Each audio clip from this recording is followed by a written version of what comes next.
하나님께서 오늘 우리에게 주신 말씀 함께 봉독하고 아버지의 말씀 함께 보도록 하겠습니다. 오늘 하나님께서 주신 말씀은 디모데후서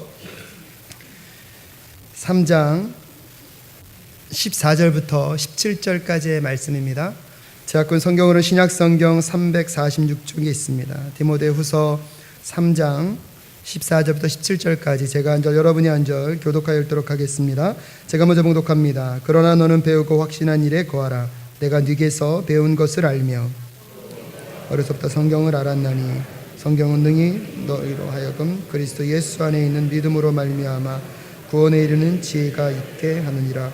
모든 성경은 하나님의 감동으로 된 것으로 교훈과 책망과 바르게 함과 의로 교육하기에 유익하니 다 함께 읽겠습니다. 이는 하나님의 사람으로 온전케 하며 모든 선한 일을 행하기에 온전케 하려 함이니라. 아멘. 오늘 하나님의 말씀이 저와 여러분에게 임하는 이 시간 될 수 있기를 주님의 이름으로 축복합니다. 기도하겠습니다. 하나님 아버지, 우리의 마음 가운데 아버지의 깊은 음성을 듣게 하여 주시옵소서. 아버지 열심히 계시기에 오늘도 여기서 예배할 수 있습니다. 그러게 이 예배가 우리에게 그냥 그런 예배가 되지 않도록 성령의 임재를 경험하며 하나님과 동행하는 예배가 될 수 있도록 주님 인도하여 주시옵소서. 함께 하실 점 있사오며 존귀하신 예수 그리스도의 이름으로 기도드렸사옵나이다. 아멘. 사랑교회 예배 여러분 강점이 뭔지 아십니까? 여러분이 계속 여기서 예배를 드려서 이 사랑교회 예배의 강점을 모르시죠? 제가 미국에서만 예배드려 여기 와보니까요, 여러분은 예배자를 깨우시는 예배자입니다. 설교할 때 오늘도 막 설교 준비하면 하나님 오늘도 너무 힘들어요 딱 하는데 여러분의 마음과 생각을 딱 모아서 사람에게 하는 것이 아니라 하나님께 반응하고자 하는 마음으로 그 외치는 그 아멘이요, 설교자를 깨우더라고요. 이게 사랑교회 굉장히 예배의 강점입니다. 모르셨죠? 제가 알려드렸습니다. 디모데후서는요, 디모데가 쓴 서신 중에서 가장 나중에 쓴 서신 중에 하나입니다. 여러분도 잘 아시다시피 이 디모데후서를 받는 사람은 디모데였고요. 디모데는 이 사도 바울과 영적인 관계가 굉장히 긴밀했습니다. 그래서 사도 바울에게 있어서는 영적인 아들과 같은 존재가 디모데였습니다. 근데 이 사도 바울이 죽을 때가 다가오고 있습니다. 그래서 사실은 이 디모데후서를 썼을 때는 사도 바울이 이미 알았습니다. 본인이 얼마 있으면 뭐 할 거라는 것을, 죽을 거라는 것을. 죽음 앞에서 자기의 가장 사랑하는 영적인 아들인 디모데에게 무슨 말을 할까 고민하다가 이 디모데후서를 적어서 보내고 있습니다. 근데요, 오늘 본문 말씀 디모데후서 3장의 분위기가 그렇게 만만치 않습니다. 사도 바울이 마지막 교훈을 주면서 마지막 때에 너에게 무엇이 있을 것이다? 고난과 핍박과 환난이 있을 것이다. 이왕이면 사랑하는 영적 아들에게 이제 하나님이 너와 동행하심으로 너에게 어려움이 없을 것이다. 내가 겪었던 고난과 힘겨움은 없을 것이다 라고 얘기하는 것이 아니라, 사랑하는 디모데 너도 알고 있지 않냐? 내가 예수 그리스도의 복음 때문에, 그리스도의 복음 때문에 얼마나 많은 시험과 고통과 아픔을 경험하였는지 너는 알고 있지 않냐? 하지만 기억해라, 하나님께서 나를 건져주셨다. 근데 그럼에도 불구하고 오늘 본문 말씀 전에 보면요, 12절과 13절에 이렇게 얘기합니다. 무릇 그리스도 예수 안에서 경건하게 살고자 하는 자는 핍박을 받으리라. 악한 사람들과 속이는 자들은 더욱 악하여져서 속이기도 하고 속기도 하나니, 뭐예요? 어려움이 있다는 것입니다. 마지막 환난 때에 어려움이 있다는 것입니다. 디모데가 살고 있는 그 시대여 예수 믿는 것 때문에 어려움과 환난이 있었던 것 같고요, 안타까운 것은 시간이 갈수록 더 나아지는 것이 아니라 어떤 일이 벌어진다고요? 더 힘겹고 어려운 현상들이 벌어지고 있다는 것입니다. 디모데 때만 힘든 것이 아니라요, 오늘 이 시대를 살아가는 우리의 삶은 여러분 어떠십니까? 제가 신방하거나 비즈니스 신방하면 그런 분들은 만난 적이 없어요. 목사님 장사가 너무 잘 돼서 걱정이에요. 목사님 우리 집은 왜 이렇게 기쁨과 평안함만 있을까? 이런 분들 본 적이 없어요. 어저께도 힘드셨고 오늘도 힘드셨고 내일은 더 힘드신 삶. 근데 가만히 보면요, 그게 우리의 살고 있는 삶의 문제인 것 같아요. 21세기 자본이라는 책에서요, 그의 저자가 이렇게 얘기합니다. 이미 우리가 살고 있는 시대는 자본소득보다 노동소득이 훨씬 앞질러가 있다. 이게 무슨 의미냐면요, 이미 부모님으로부터 받은 자본이 많은 사람들이 만드는 소득보다 내가 열심히 노동해서 얻는 소득이 따라갈 수가 없다는 것입니다. 옛날에는 자녀들에게 얘기했지 않습니까? 공부 열심히 해라. 그래서 돈 많이 벌 수 있다. 그렇게 공부하면 뭐합니까? 열심히 공부해서 의사 됐어요. 근데 팽팽 놀던 공부도 못하는 쟤는 부모님 잘 만나서 건물 3개 물려받으면 의사 봉급보다 누구 봉급이 더 많아요? 실감 되시나요? 전 미국에서 잘 몰랐는데 여기 초등학교 아이들에게 너의 장래 꿈이 뭐냐 물어보니까 건물주라고. 그래서 마치 창조주 위에 누가 생겼다는 농담까지 등장합니까? 건물주가 있다고 생각합니다. 여러분, 이 정도로 우리의 다음 세대들이 힘겨운 삶을 살아갈 수밖에 없습니다. 사회적인 현상을 봐도 그렇습니다. 우리 한국 사회가요, 60년대와 70년대를 거듭해 오시면서 항상 부모님의 세대보다 그 다음 세대들이 항상 잘 살았습니다.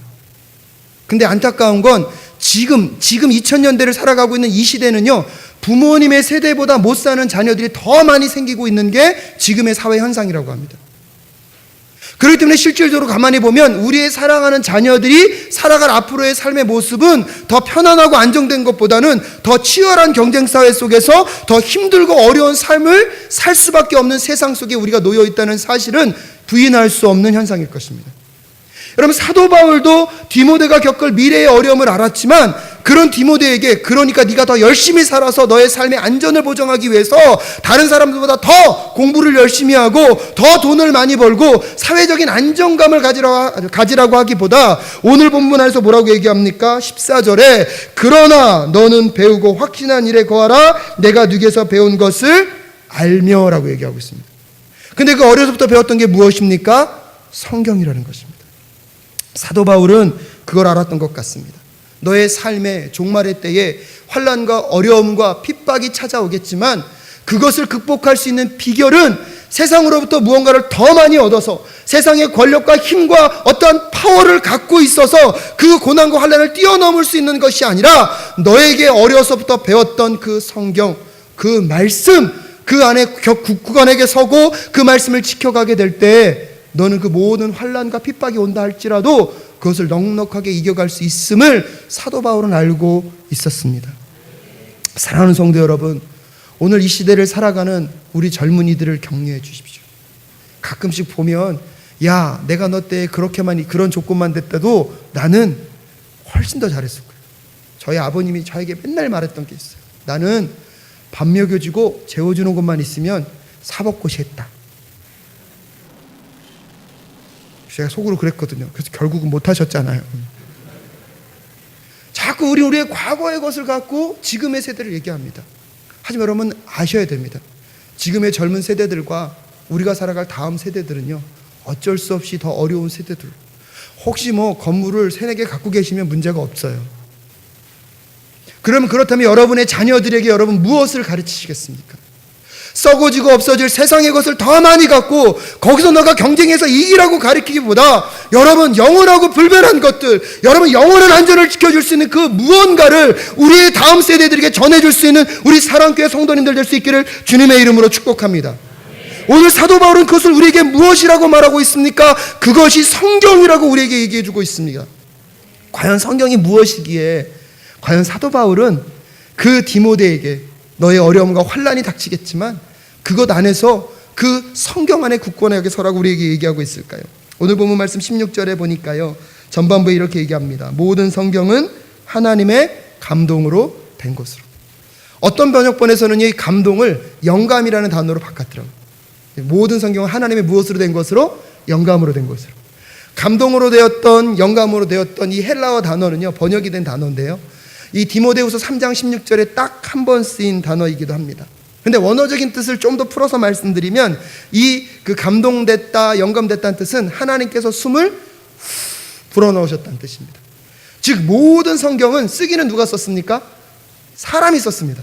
근데 하나님께서 그 사람에게 하나님의 영감을 불어넣으셔서 하나님의 마음과 뜻과 의도를 정확하게 표현할수록 쓸 수 있는 게 뭐예요? 성경이라는 것입니다. 그래서요, 하나님의 기자들이 그 영감을 받아서 그 쓴 성경은요, 인간의 글이 아니라 누구의 말씀입니까? 하나님의 말씀입니다. 웨스트민스터 신앙고백서에서도요, 이 성경에 대해서 이렇게 얘기하고 있습니다. 마땅히 믿고 순종해야 하는 성경의 권위는 어떤 사람이나 교회의 증언이 아니라 전적으로 그 저자이신 하나님, 그분은 진리 자체이시다. 아멘이십니까? 하나님께 의존한다. 따라서 성경을 받아들여야 하는 이유는 그것이 하나님의 말씀이기 때문이다. 오늘 그 성경이 하나님의 말씀이심을 마음 가운데 믿고 고백하는 저와 여러분 되실 수 있기를 주님의 이름으로 축복합니다. 근데 자꾸 신학 중에 이 보수주의와 자유주의의 가장 큰 싸움이 뭐냐면 이 말씀의 권위가 어디로부터 오는가 하는 거죠. 자유주의와 보수주의를 구분하는 가장 중요한 분기점이 무엇이냐면 이 성경을 하나님의 말씀으로 받아들일 것인가 아니면 사람이 쓴 사람의 이야기로 받아들일까의 그 기준점이요, 자유와 보수를 나누는 가장 중요한 핵심입니다. 그렇기 때문에 오늘 여러분에게 다시 말씀드립니다. 성경은 무엇입니까? 하나님의 말씀입니다. 근데 성경을 읽으면서 오늘날 여러분이 갖고 있는 여러분이 학습된 세상의 관점과 이성과 논리적인, 특별히 과학적인 무슨 잣대를 갖고 성경을 다 분석해 보니까 여기랑 내용이 다르고 뭐 계산해 보니까 뭐가 좀 다르다고 자꾸 성경은 오류가 있는 인간의 글이고 그러므로 하나님의 말씀이 아니라고 주장하는 분들이 너무나 많습니다. 근데 여러분, 성경은 어떻게 쓰여졌고 성경이 어떤 문화 속에서 쓰여졌는지 모르기 때문에 자꾸 잘못된 기준을 갖고 성경을 분석하려다 보니까 이런 오류가 생긴다는 사실 여러분 아십니까? 하나님께서 각 시대와 문화에 맞게끔 그 시대의 문화 속에서 그들이 이해하기 쉽게 언어를 사용하셔서 전달한 것이 하나님의 말씀입니다. 근데 그 수많은 문화를 거쳐와서 오늘의 관계와 문화만을 갖고 관점만을 갖고 자꾸 성경이 잘못됐다고 이야기하는 것은 큰 어려움이 있다는 사실입니다. 특히요, 오늘은 어떤 진실이나 사건을 기술할 때 가장 중요한 게 뭐냐면 팩트를 얘기하라는 거예요. 있는 그대로의 모습을 진술하는 것만이 사실이고 그렇지 않은 건 뭐라는 거예요? 거짓이라고 자꾸 얘기를 해요. 그러니까 자꾸 그런 관점으로 성경을 보면 여러분 굉장히 어렵습니다. 하나님은 과학적인 근거를 갖고 성경을 쓰시는 관점이 아니라 하나님이 전달하길 원하는 메시지가 있다는 사실입니다. 제가 그림을 하나 보여드리겠습니다. 여러분 한번 이 그림을 보시고 이게 뭔지 아십니까? 이제 고우의 자화상이라는 그림입니다. 고우가 자기 자신을 그린 그림이거든요. 근데 여러분 한번 상상해 보십시오. 고우가 있던 시대의 마장에 사진 찍는 기술이 있어서 고우를 사진을 찍고 고우의 사진과 이 자화상의 그림을 양쪽으로 딱 대비해 놓으면 그 사진과 이 사진이 똑같을까요? 안 똑같을까요? 그럼 오늘날 관점에서 보면 사진의 그 팩트와 고우가 그린 이 그림이 다르니까 이거는 고우가 아니다, 고로 이 그림은 가짜다라고 얘기할 수 있습니까? 없습니까? 이거랑 똑같은 거예요. 성경을 하나님께서 쓰실 때의 의도가 있고 전달하고자 하는 저자의 의도가 있는데 그 의도는 하나도 생각하지 않고 오늘날 우리가 갖고 있는 사실과 진리를 증명하는 과학적인 방법만으로 또 내가 갖고 있는 논리만으로 이 성경을 분석하려고 하다 보니까 이 성경이 전달하고자 하는 의도를 받아들이는 게 아니라 그 몇 가지 다른 것이 잘못됐다고 이야기하며 성경은 하나님으로부터 오지 않았다고 하는 많은 사람들에게 저는 말씀드리고 싶습니다. 성경은요, 하나님이 그 시대에 맞는 백성들에게 하나님의 메시지를 전달하길 원하셔서 하나님의 영감을 불어넣으셔 쓰신 하나님의 말씀인 줄로 믿습니다. 오늘 여러분이 이것을 받아들이는 게 너무나 중요합니다. 왜냐하면요, 이것이 하나님의 말씀으로 받아들이는 것과 그렇지 않은 것은 너무나 큰 차이가 있기 때문입니다.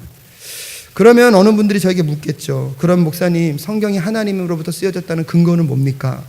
제가 오늘 다 설명드릴 수 있지만 두 가지만 말씀드린다면 첫 번째는 그겁니다. 성경은요, 한 1500년에서 2000년 기간에 거쳐서 40여 명의 저자에 의해서 써졌습니다. 그러니까 실질적으로 보면 저자는 한 분이신 성령 하나님이시고요, 그 성령 하나님의 영감을 받아서 40여 명의 기자들이 옮겨 적었습니다. 기계적인 영감설이라는 건 뭐냐면 하나님이 아하면 아쓰고 어하면 어쓰는 걸 기계적인 영감설이라고 그러고요. 근데 그렇게 써졌다고 우리 믿기보다는 우리 개혁주의 신앙에서는 하나님의 영감을 불어넣으셔서 각 기자들이 하나님의 그 문화권 안에서 그들이 갖고 있는 언어의 방식을 충분히 사용하셔서, 그지만 하나님이 온전히 하나님의 메시지를 그 기자들을 통해서 성경을 옮겼다고 말씀하시는 것을 우리는 믿습니다. 아멘이십니까? 그래서 그 성경을 하나님의 영감설로 쓰여졌다고 우리는 믿는다는 사실입니다. 근데 놀라운 것은요, 1500년에서 2000년의 기간을 두고 40여 명의 다른 사람이 썼는데요, 창세기부터 계시록의 내용이 일관되게 똑같습니다. 여러분, 이거는요 하나님이 아니고서는 불가능한 일입니다. 왜 그렇지 아십니까? 한 세대만 바뀌어도요 언어가 달라지고 문화가 달라집니다. 소통의 단절이 온다는 사실 여러분 아십니까? 제가 최근에 초등학생들하고 중고등부 아이들 막 얘기하는 걸 옆에서 듣고 있었거든요. 20-30%는 못 알아듣겠어요. 여러분, 오늘 제가 당근 하면 뭐가 떠오르십니까? 우리 어르신들은 아, 맛있겠다. 근데 젊은 세대들은요, 당근은요, 당연하지의 다른 표현입니다. 한 세대만 갔는데도 이 언어의 소통이 달라집니다. 그래서 저도 한번 찾아봤습니다. 급식체. 뭔지 아십니까? 급식을 먹는 세대인 10대들이 자주 사용하는 문체의 은어적 표현. 갑분싸. 갑자기 분위기가 싸해졌다. 엄근진. 엄숙, 근엄, 진지의 준말. 나 오늘 엄근진해. 그게요, 그런 뜻이래요. 이생망 들어보셨습니까? 이번 생은 망했다. 갈비도 있더라고. 갈비. 갈수록 비호감. 난 먹는 건 줄 알았는데. 렬루. 이거 처음 들었어요, 저도. 정말로 뜻하는 리얼리로의 줄임말을 렬루라고 합니다. 그래서 혹시 주변에서 렬루 그러면 정말로라고 들으시면 됩니다. 세대가 한 세대만 달라도요, 이렇게 문화와 언어 자체가 바뀌어 버립니다. 근데 여러분 생각해 보십시오. 1500년에서 2000년의 기간을 두고 성경이 쓰여졌습니다. 그것도 다른 40명의 사람이 써졌는데요, 일관되게 하나님의 나라가 무엇인지, 메시아가 누구신지, 예수 그리스도가 어떤 분이신지, 하나님이 어떤 분인지를 성경은 창세기부터 계시록까지 써왔는데 일관된 하나의 메시지를 전달할 수 있다는 것, 그것은 성경이요, 하나님의 저자가 아니고서는 불가능한 사건이심을 여러분 잘 생각해보고 믿으실 수 있기를 주님의 이름으로 축복합니다. 인간의 글이라면 그런 세대와 시간의 오랜 공간을 뛰어넘어서 단일한 메시지를 전달한다는 것 자체가 불가능하다는 사실입니다. 그리고 무엇보다도요, 이 성경은요, 능력이 있다는 것입니다. 오늘 성경에서 사도 바울이 뭐라고 얘기합니까? 15절에 보니까요, 또 내가 어려서부터 성경을 알았나니 성경은 능히 너로 하여금 그리스도 예수 안에 있는 믿음으로 말미암아 구원에 이르는 지혜가 있게 하느니라. 성경은 인간의 문자적인 글이 아니라 하나님의 영감으로 쓰여진 하나님의 말씀이기 때문에 그 말씀을 통하여서요, 예수 그리스도 안에 있는 믿음으로 죽어있는 영혼들이 살아날 수 있는 생명의 능력의 역사가 성경을 통하여서 지금도 나타나고 있는 줄 여러분 믿으십니까? 그래서 오늘 우리가 이 자리에 있는 것이지 않습니까? 또한 성경을 묵상하는 수많은 자들에게는요, 그 말씀이 우리 가운데 운동력 있게 다가와서 우리의 생각과 우리의 마음과 우리의 심령을 찔러 쪼개어서 변화시키는 역사가 이 말씀 안에 있는 줄로 믿습니다. 그 말씀의 능력이 지금도 역사하기 때문에 우리의 삶이 변화되고 있는 거 아니겠습니까? 여러분, 그 두 가지 사건만 보더라도요, 성경은요, 하나님의 말씀이심을 이 시간 함께 고백하는 저와 여러분 될 수 있기를 주님의 이름으로 축복합니다. 시대가 변해도, 문화가 변해도, 세월이 가도 변하지 않는 진리, 우리 교회가 지켜야 하는 그 고유한 진리, 그것은 무엇입니까? 성경은 하나님의 말씀입니다. 그것을 잃지 않는 저와 여러분 되실 수 있기를 주님의 이름으로 축복합니다. 그러면서 그 말씀을 가지고 오늘 사도 바울이 하나님께서 왜 우리에게 주셨는지를 후반부에서 뭐라고 말하냐면 16절 후반부에 이렇게 얘기합니다. 모든 성경 하나님의 감동으로 된 것으로 교훈과 책망과 바르게 함과 의로 교육하게 유익하기 위해서. 그래서 종국에는 어떤 사람을 만들기 원하십니까? 우리 17절 말씀 함께 읽어볼까요? 시작. 이는 하나님의 사람으로 온전케 하며 모든 선한 일을 행하기에 온전케 하려 함이라. 성경을 통해서 하나님 무엇을 원하십니까? 첫 번째, 교훈하기를 원하십니다. 교훈이라는 것은 무엇이냐면 티칭, 가르치기를 원한다는 사실입니다. 하나님의 말씀을 우리는 날마다 배워야 할 줄로 믿습니다. 근데 여러분, 배우는 것의 또 다른 방법은 뭐냐면 가르치는 것입니다. 그래서 저는 우리 사랑교회가요, 이제 배우고 가르치는 일에 열심을 내실 수 있었으면 좋겠습니다. 기회가 되는 대로 여러분 성경 공부반을 만들겠습니다. 여러분 세대에 어려우시면 찾아가서 성경 공부를 하겠습니다. 그러니까 최소한 목사님, 저는 교회가 멀어서 성경 공부 못해요, 그런 핑계 못 하실 수 있도록,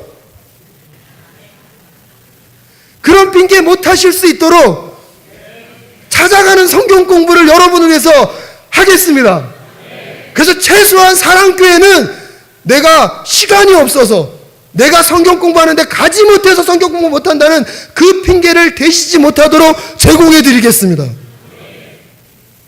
배우는 것에 게을리하지 마십시오. 배울 뿐만 아니라 배운 거를 가르치십시오. 더 좋은 건요, 그 배운 거를 모여서 나누는 겁니다. 조금만 기다려 주십시오.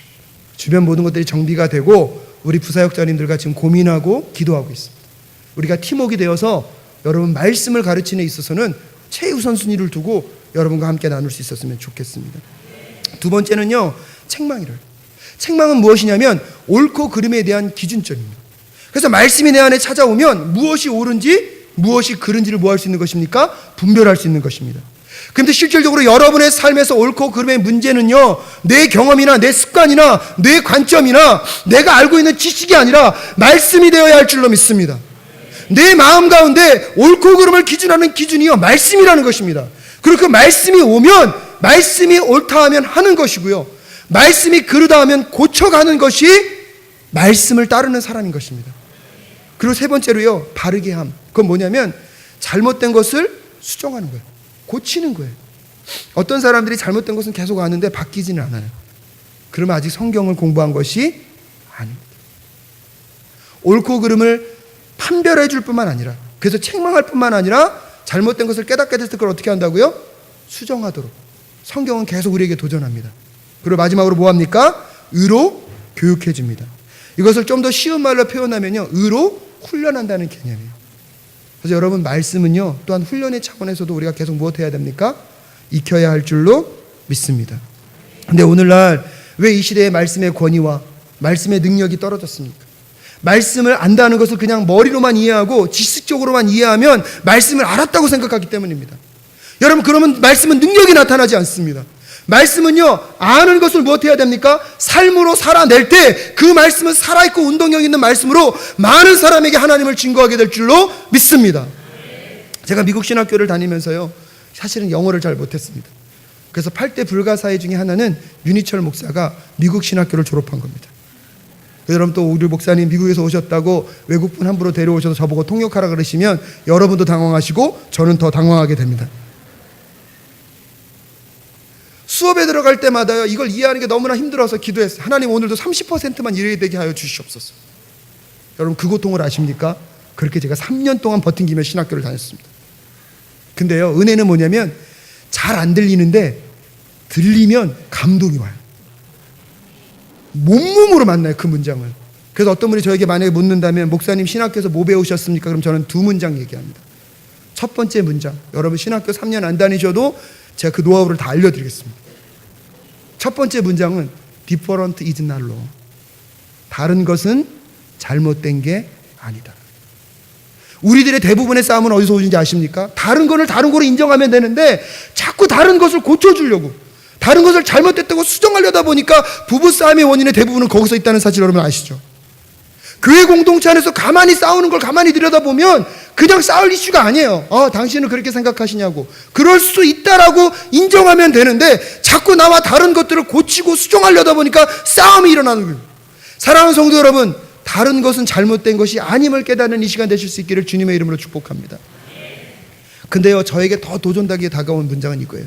Right knowing is right doing. 바로 아는 것은 바로 행동하는 것이다. 이 문장이 저한테 딱 왔을 때 전 그렇게 생각했어요. 내 행동 가운데 내가 바로 행동하지 못하는 것은 반대로 말하면 뭐 하는 것이다? 바로 알고 있지 못하는 것이다. 그래서 다시 공부하자. 다시 익히자. 여러분, 신앙생활을 웬만큼 했고 설교를 많이 들으셨으면 성경 내용 중에 모르는 내용 뭐가 있습니까? 웬만한 내용들, 성경의 내용들 다 알고 계십니다. 그리고 우리도 모르게 그것을 성경 공부하자 그러면 그렇게 얘기할 때가 있습니다. 그 내용도 다 알고 있는데요. 그게 무슨 내용인지 다 알고 계십니다. 하지만 여러분 꼭 기억하십시오. Right knowing is right doing. 바로 아는 것은 바로 행동하는 것이다. 바로 아는 것은 바로 살아내는 것이다. 바로 아는 것은 바로 실천하는 것이다. 여러분이 말씀을 알고 있는데 말씀대로 살고 있지 못하다면 여러분, 내가 그 말씀을 아직 모른다고 전제하시고 다시 말씀으로 돌아가 말씀을 묵상하고 말씀을 다시 공부하고 말씀 가운데 여러분 자신을 비추어서 여러분이 말씀 안에 깨어지고 다시 말씀 안에 새롭게 형성되는 저와 여러분 되실 수 있기를 주님의 이름으로 축복합니다. 제가 자꾸 소리를 높이는 것은 여러분을 야단치기 위함이 아닙니다. 설교를 준비하다 보면 이 말씀은 우리 성도님들이 꼭 알았으면 좋겠다. 이 말씀 안에 제가 받은 그 감동을 여러분이 꼭 받았으면 좋겠다는 마음으로 목소리 톤이 높아질 뿐이지 제가 어떻게 여러분을 야단치겠습니까? 하지만 여러분, 방법이 서툴더라도 오늘 하나님께서 여러분에게 이 성경이 하나님의 말씀임을 전달하길 원하시는 그 메시지가 들려줄 수 있기를 주님의 이름으로 축복합니다. 그리고 정말로 이 말씀이 하나님의 말씀을 정말로 믿는다면 그 말씀을 알았다는 것, 그것은 우리의 삶의 바른 삶의 실천으로 반드시 옮겨가야 할 줄로 믿습니다. 한 번에 되지는 않겠지만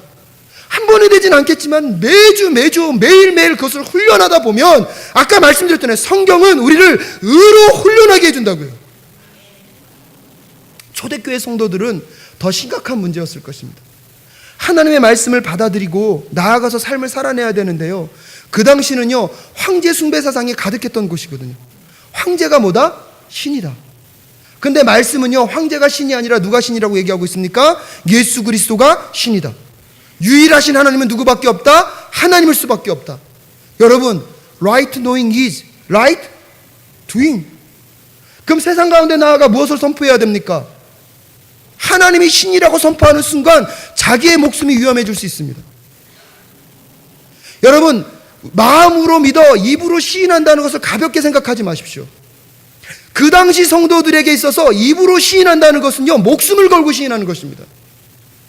오늘날 우리가 하나님의 말씀의 권위가 땅에 떨어졌으니까 하나님의 말씀이 내 마음에 왔음에도 불구하고 우리는 그걸 무시해버립니다. 여러분, 그것은 신앙생활 아닙니다. 우리의 삶 가운데 말씀이 오면 끊임없이, 한 번에 되지 않지만 그 말씀이 내 마음 가운데 삶이 될 수 있도록 끊임없이 노력하는 저와 여러분 되실 수 있기를 주님의 이름으로 축복합니다. 말씀을 들고 세상에 나아가 봤더니 목숨이 잃을 걸 두려워서 실패하고 돌아온 성도들이요 다시 모여서 무슨 얘기했겠습니까? 세상 가운데 나아가서 나 예수 그리스도 증거하려다 보니까 무서워서 못했다. 그럼 성도들이 다시 얘기하죠. 말씀이 뭐라고 얘기하는지 우리 한번 보자. 여러분, 오늘날 우리는요 성경 66권을 손에 들고 다닙니다. 그 당시 성도들을 생각해 보십시오. 고린도 교회 고린도 전후서 딱 2권 있었을 것입니다. 로마 교회 로마서 딱 1권. 당시는 또한 이게 가죽에 씌워져 있어가지고요 이사야서만 갖고 다니더라도요 이만큼 들고 다녀야 됩니다. 오늘 만약에 하나님께서 우리에게 이런 은혜를 베풀어 주지 않으셨으면 오늘 여러분 예배 올 때 다 트럭 한 대씩 끌고 오셔야 됩니다. 성경 다 채워가지고. 그들은 모여올 때마다 하나님의 말씀이 우리에게 무엇을 도전하는지, 하지만 그 말씀이 내 삶에서 왜 이루어지지 않는지를 함께 모여서 날마다 고민했을 것입니다. 사랑하는 성도 여러분, 우리 사랑교회가 그런 교회 될 수 있었으면 좋겠습니다. 주일날 여러분 하나님의 말씀을 받으시면 세상 가운데 나아가서 그 말씀을 따라 살아보십시오. 살고 애쓰십시오. 여러분, 그렇게 되지 않으면 모여서 오늘도 내가 그것 때문에 실패했다고, 말씀대로 살고 싶었지만 내 삶이 그렇게 되지 않았다고 함께 고백하면서 다시 말씀으로 돌아가 말씀 앞에서 우리의 삶을 비추어 보고, 그러면 우리가 어떠한 삶을 살아야 될 것인가 함께 고민하고 도전함으로 다시 세상으로 나아가는 저와 여러분 되실 수 있기를 주님의 이름으로 축복합니다. 이제 우리는 하나님의 말씀인 성경으로 다시 돌아갈 수 있었으면 좋겠습니다. 머리만 끄덕여지는 것으로 만족하지 않고 가슴이 끄덕여질 수 있도록, 머리만 끄덕여지는 것이 아니라 우리의 삶이 하나님 앞에서 온전히 반응되어지므로 여러분이 말씀이 삶이 되는 그날까지 우리가 끊임없이 말씀을 따라 살아가는 저와 여러분 되실 수 있기를 주님의 이름으로 축복합니다. 사랑교회 비전이 뭐라고요? 예수님을 따라 말씀이 삶이 되는 사랑교회. 아멘이십니까? 다 외우실 때까지 반복할 겁니다. 반복되지 않는 진리는 학습되지 않거든요. 다시 따라하겠습니다. 예수님을 따라 말씀이 삶이 되는 사랑교회. 아멘이십니까? 말씀을 마무리 지으려고 합니다. 덴버 콜로라도에서 청년들과 많은 시간을 같이 했습니다. 저희 교회에만 청년부 예배가 있었고요, 다른 지역에는 없었기 때문에 금요 예배가 되면 그 곳곳에 있는 청년들이 다 모여서 금요일 날 예배 드렸습니다. 저는 이 사랑교회 성도님들의 이 아멘 소리가 너무나 저에게 감사합니다. 근데 그때도요 정말 청년들이 갈급하니까 그 투박한 설교를 하는데 아멘으로 반응하더라고요. 막 청년들이 아멘으로 반응하는데 여러분보다 조금 더 무섭게 합니다, 전투적으로. 근데요 학생 때 그렇게 아멘하던 친구가 어느 날 직장에 들어가고 나니까 아멘이 점점 줄어요. 그때 어느 날 제가 설교하고 내려왔는데 저를 구석으로 부르더라고요. 전도사님, 저 좀 보시죠. 독대하자 그러면 무섭더라고요. 저한테 그러더라고요. 전도사님 말씀대로 살면 내가 직장에서 쫓겨날 수도 있는데 그럼 전도사님 제 삶 책임질 거냐고. 제가 그때 정직하게 얘기했습니다. 나는 당신 삶을 책임질 수 없다고. 근데 그때 그 청년이 그렇게 얘기했습니다. 맞다. 나는 세상을 너보다 모른다. 하지만 최소한 내가 믿는 건 하나님이 온 천지 만물을 창조하셨고 그 하나님은 지금도 이 세상을 다스리심을 나는 믿는다. 그러게 세상의 원리보다 하나님의 말씀, 이 성경의 원리가 세상의 원리를 뛰어넘을 수 있다고 나는 믿기 때문에 나는 더 말씀을 공부하고 이 말씀을 여기서 전달하겠다. 근데 한번 세상에 나가서 살아봐주고 만약에 이 말씀의 원리가 세상과 맞지 않으면 얘기해줘라. 그럼 나는 다시 말씀으로 들어가 말씀을 공부하고 연구하여서 그 말씀의 원리가 무엇인지를 끊임없이 얘기할 테니 세상 가운데 나아가서 한번 이것과 부딪혀보자. 사랑하는 성도 여러분, 이 성경은 하나님의 말씀인 줄로 믿습니다. 말씀대로 살다가 우리가 고난과 핍박과 손해를 경험할 수 있지만 그것은 우리의 망함의 손해가 아니라 살아날 수 있음의 손해인 줄로 믿습니다. 성경 때문에 당하는 고난과 어려움들은 우리가 죽기 위한 고난이 아니라 살기 위한 고난인 줄로 믿습니다. 그래서 그 말씀 가운데 승리해 보시는 저와 여러분 되실 수 있기를 주님의 이름으로 축복합니다. 말씀을 공부하시고 삶의 필드에서 살아내 보시고 이것 때문에 힘들었습니다.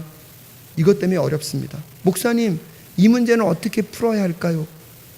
그러면 같이 말씀으로 돌아와 말씀 안에서 함께 고민하고 연구하고 삶을 살아내보는, 그래서 사랑교회에서는 말씀을 가르치고 배우는 일이 항상 있고 그 배우고 가르친 그 말씀을 삶으로 살아내고자 하는 그 버둥거림 한 번에 되지는 않을 겁니다. 예수 그리스도가 오실 때까지 어쩌면 우리는 이 싸움을 해갈 수도 있습니다. 하지만 그것을 포기해가지 않는 저와 여러분 되실 수 있기를 주님의 이름으로 축복합니다. 시대가 변하고 문화가 변해도 바뀌지 않는 것은 이 성경은 하나님의 감동으로 쓰여진 하나님의 말씀이라는 것입니다. 이 말씀을 우리가 삶으로 살아내는 과정들을 통해서 우리는 매일매일 말씀 앞에서 교훈과 책망과 바르게 함과 의로 훈련되어지는 과정을 통하여 하나님의 사람으로 온전하게 되어가며 하나님의 사람으로 선한 일을 행할 능력을 갖추어가는 이 여정을 포기하지 않는 저와 여러분 되실 수 있기를 주님의 이름으로 축복합니다. 기도하겠습니다. 사계 많으신 아버지 하나님, 오늘도 주의 말씀 앞에 섭니다.